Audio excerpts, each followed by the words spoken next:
boa memória, vocês vão se lembrar que há alguns meses a gente já deu uma avaliação do Mercedes-Benz C250 Sport, que é esse carro que eu estou dirigindo aqui agora.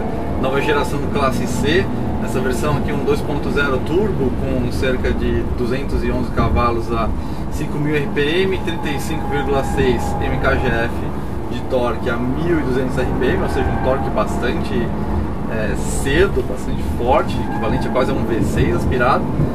Mas ficou faltando uma impressão um pouquinho mais dinâmica, porque a gente fez um trajeto praticamente retilíneo, né, no evento de lançamento. Então, gentilmente a Mercedes aí emprestou o carro pra gente por alguns dias, para poder botar o carro onde a gente quisesse. Eu escolhi com muito sacrifício a Estrada dos Romeiros, que é aqui onde a gente está dirigindo agora, para poder colher um pouquinho mais de impressões dinâmicas desse carro, porque afinal é um sedã alemão de tração traseira turbinado, não é exatamente algo que a gente queira ver andando só em linha reta, não é mesmo? Então, quando a gente está falando dessa nova geração do Classe C, a gente pode resumir o carro basicamente em 3 tópicos, né? Sobre 3 tópicos.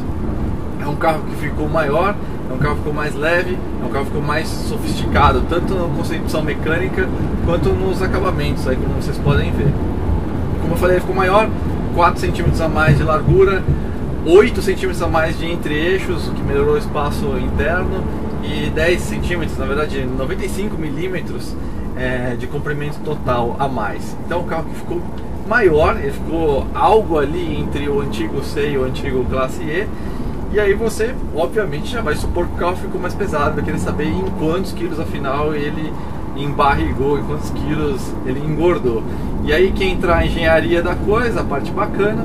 Na verdade o carro ele ficou mais ou menos 60 quilos mais leve, dependendo da versão a gente está falando aí de 100 quilos, então é uma perda muito respeitável, né, de massa. E como foi que a Mercedes conseguiu isso? Bom, adotaram massivamente alumínio, 40% a mais de uso de alumínio nessa nova geração. Então você tem alumínio no capô, nos paralamas, em todas as portas, na tampa traseira do porta-malas. Então, e além disso também é um carro que, com licença, fazer uma ultrapassagemzinha aqui, é um carro que usa uma plataforma nova, né? Então pode se valer de tecnologias novas no processo de fabricação do monobloco. Então você tem maiores variações de espessura de chapa. Então o carro ele ganha a rigidez de torção em alguns pontos, melhora a absorção de impactos em outros, onde o carro realmente precisa dobrar no caso de um acidente. Então é uma plataforma bem mais moderna e uma plataforma inteiramente nova, por isso merece o nome de nova geração. Mais uma ultrapassagem aqui, com licença. Como então eu falei, o carro é maior, o carro ficou mais leve e ficou mais sofisticado mecanicamente, como eu comentei. Para mim, pessoalmente, a grande diferença mais legal é que agora o Classe C tem suspensão Double Wishbone, né, o duplo A na dianteira. O sistema antigo era o McPherson, eles deixavam só o Double Wishbone pro CAMG, e agora a gente tem Double Wishbone em toda a linha da Classe C. Na prática, isso quer dizer uma coisa, se traduz em uma coisa. O Double Wishbone ele tem uma maior estabilidade de geometria com a rolagem de carroceria, ou seja, a cambagem se mantém mais estável com a inclinação na carroceria. Então você em curvas tem um carro que é mais estável, ele usa melhor os pneus e que não depende tanto de uma carga de suspensão dura para manter o ângulo correto de cambagem. Então o carro pode andar um pouquinho mais relaxado, um pouquinho mais solto, então é um belo ganho. Custa mais esse processo, né, do que o McPherson, que é um processo mais barato, ou um dos mais baratos que tem, mas você ganha em sofisticação, você ganha em tocada, e ainda para quem gosta de fazer arte, o Double Wishbone tem a vantagem de maior ajustabilidade, você consegue um ganho maior de cambagem, né? Ainda falando sobre a concepção mecânica, esse carro aqui a gente está falando de um 2.0 turbo. Eu já comentei a potência, né? 211 cavalos a 5.500 RPM, 35,6 mkgf de torque a 1.200, uma rotação bastante baixa, praticamente na marcha lenta. Isso só é possível com a tecnologia do downsizing, né? Esses turbos todos variáveis, né? E coletores de emissão variável, baixa fricção dos componentes.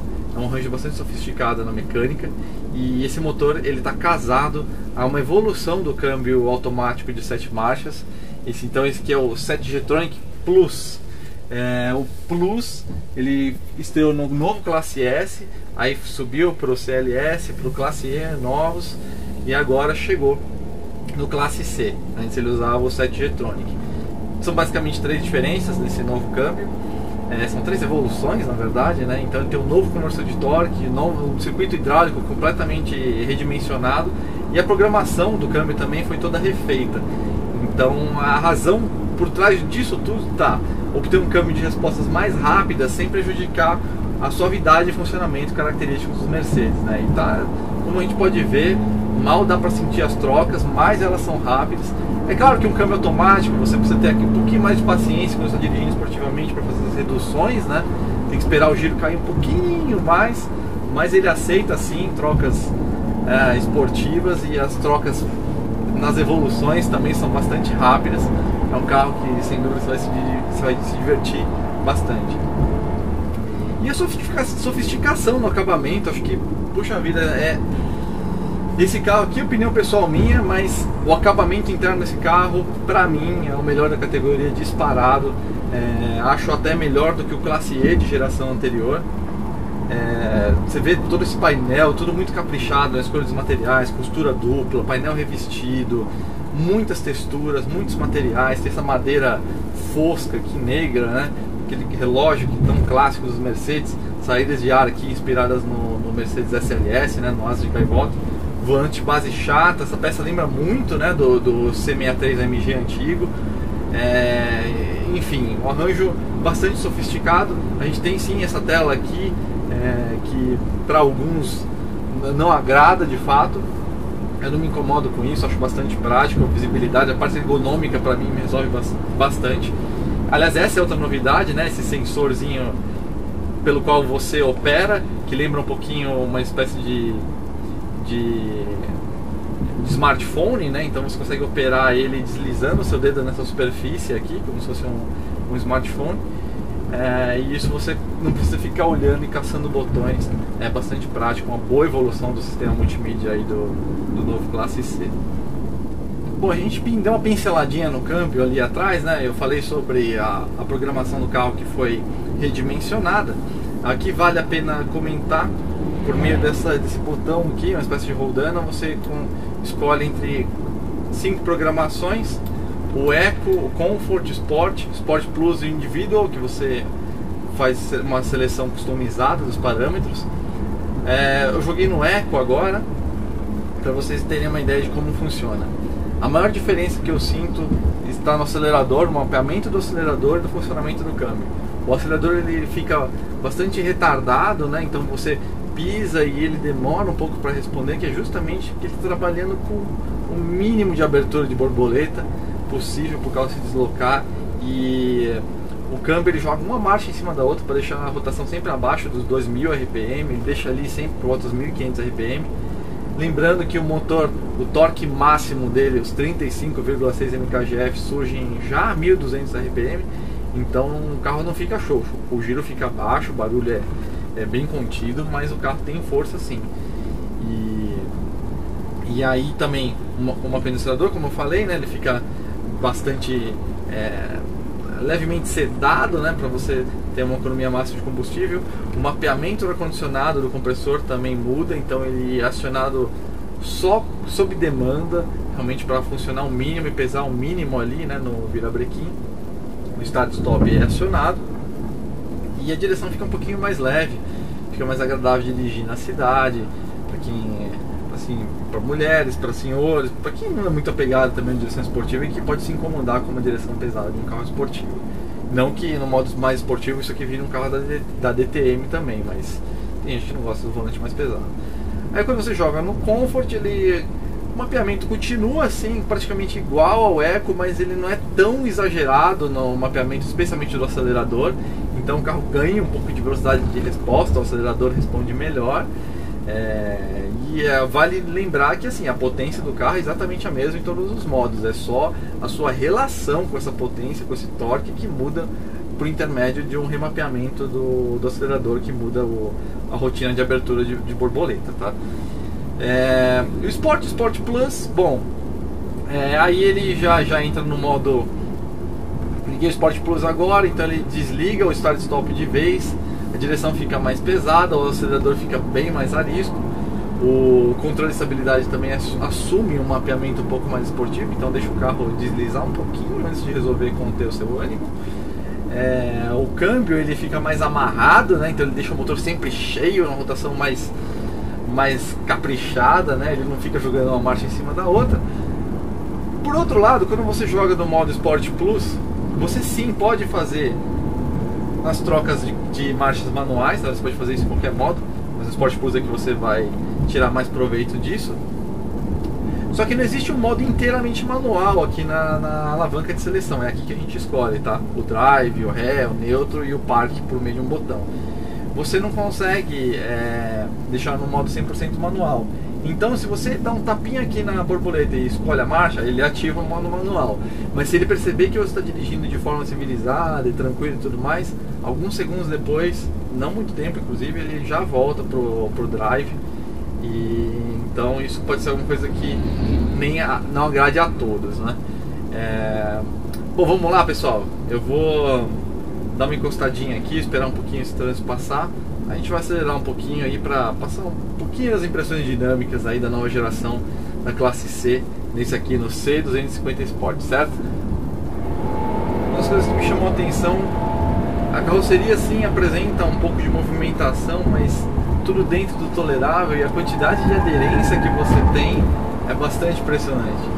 Como eu falei, o classe C novo ele ficou maior, mas ele está mais leve, então você tem um carro que é muito curioso, porque ele é grande, mas ele ao mesmo tempo ele é dinâmico, ele é ágil, o bom e velho classe C que todo mundo conhece. E Double Wishbone fez uma diferença razoável na estabilidade, né, da dianteira. Então é um carro que a dianteira está sempre presente, mas não precisa, não depende tanto de um ajuste subestressante para o carro ser seguro na tocada. Considerando o entre-eixos dele, ele até que é razoavelmente neutro. É lógico que todo carro de rua sai de frente, sim, mas bastante interessante de tocar do carro, eu gostei bastante mesmo. Ele absorve bem, né, a suspensão absorve bem os impactos, mas a aderência lateral tá toda lá, um carro que dá pra brincar bem legal, dá pra se divertir pra caramba. Ele também é auxiliado por um bom jogo de pneus, né? A gente está falando de 245 mm nas quatro rodas, então são pneus de tamanho considerável.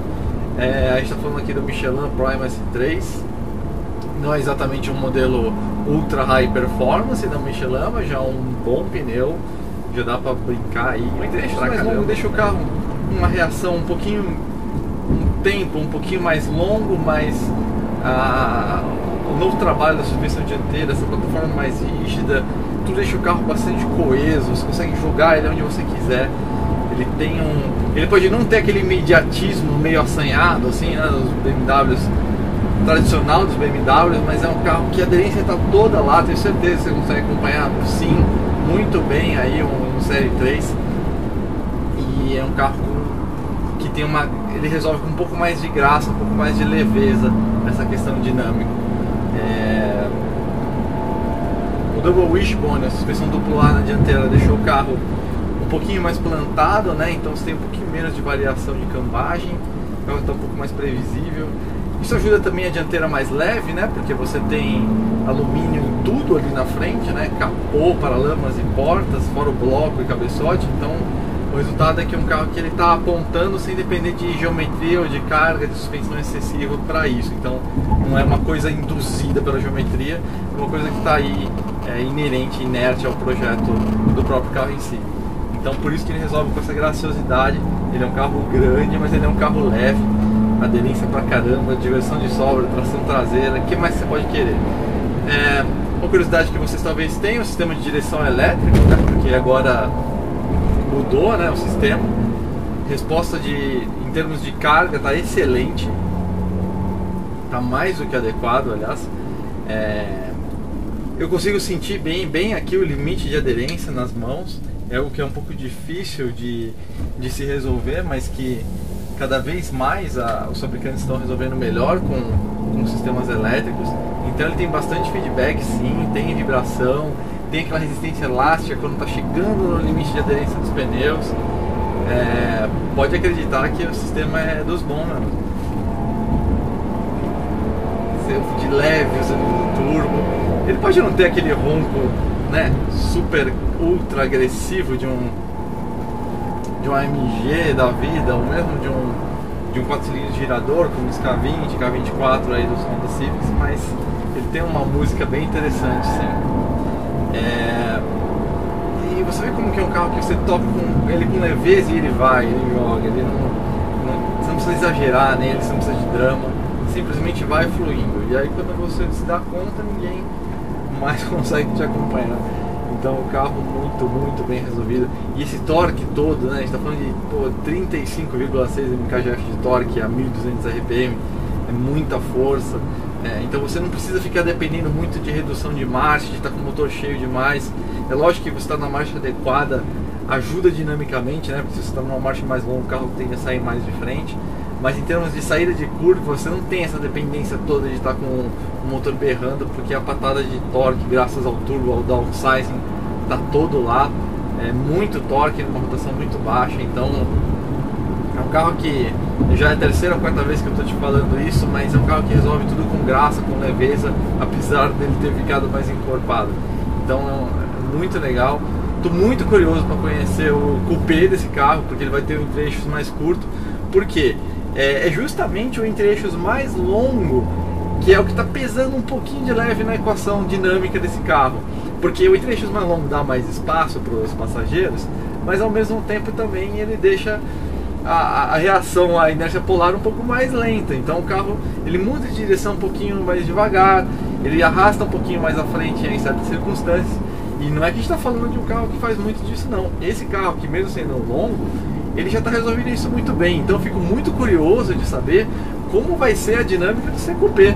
Porque se esse cara, sedanzão, já está fazendo todo esse estrago aqui, imagina ele mais curto.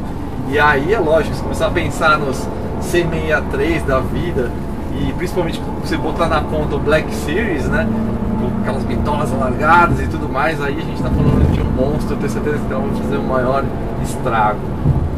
Então é isso aí, pessoal. Um pequeno teaser aí. A gente já está falando com a Mercedes. Em janeiro deve pintar aí uma CLA 45 AMG aí para vocês conhecerem. A gente deve trazer aqui para a Estrada dos Romeiros. A minha ideia é de fazer um guia, alguma coisa bem completa aí para vocês